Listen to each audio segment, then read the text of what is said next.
Hi guys, welcome back. For those that are new, my name is Amanda. For those that are back again, welcome again.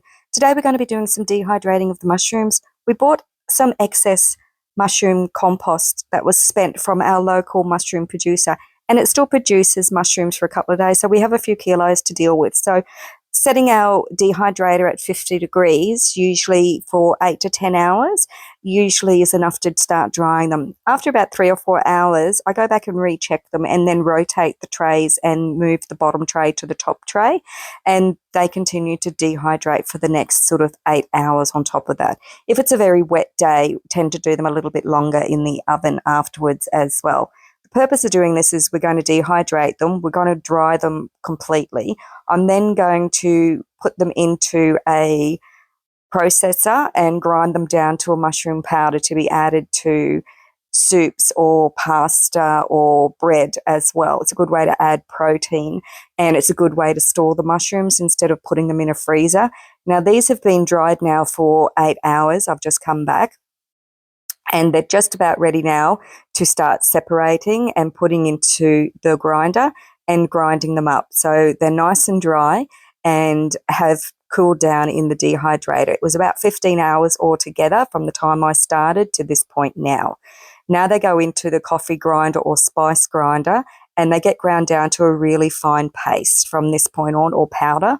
And then when I weighed my mushrooms, they were a kilo to start with, and now they're just 90 grams. So it's a big difference in weight when they're being dehydrated, which is good if you're packing things on shelves. So you don't have to be so concerned about the amount of weight that using a lot of mason jars can cause some issues with the weight of our pantry shelves, whereas obviously dried products don't have that weight. They're also really good for you to then take camping and things like that because they're a low weight. Now, into this spice grinder is where I'm going to now put all of the mushrooms and grind it down to a really fine powder. Now, the fine powder is then stored in sealed airtight containers.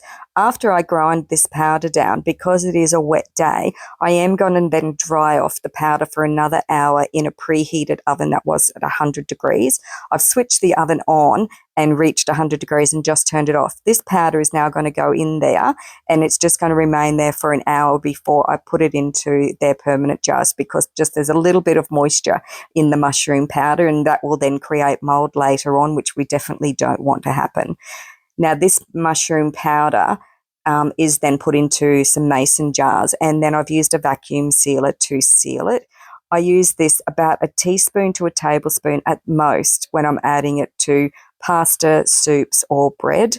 And also it's a good way to get that extra protein. And if you don't like the textures of mushrooms, again, a good way to get that extra protein. So that's the reason I do the mushroom powder, as well as I do whole mushrooms that have been dried also. But this mushroom powder is just a very useful ingredient to have on the shelves to add to different other recipes as I'm cooking them. Gives that really nice earthy flavour to a lot of soups and stocks and things like that without having to take up freezer space by storing the mushrooms, which have only got a short life once they've been harvested. So drying the mushrooms is a really good use of the actual product and not wasting it and creating further waste.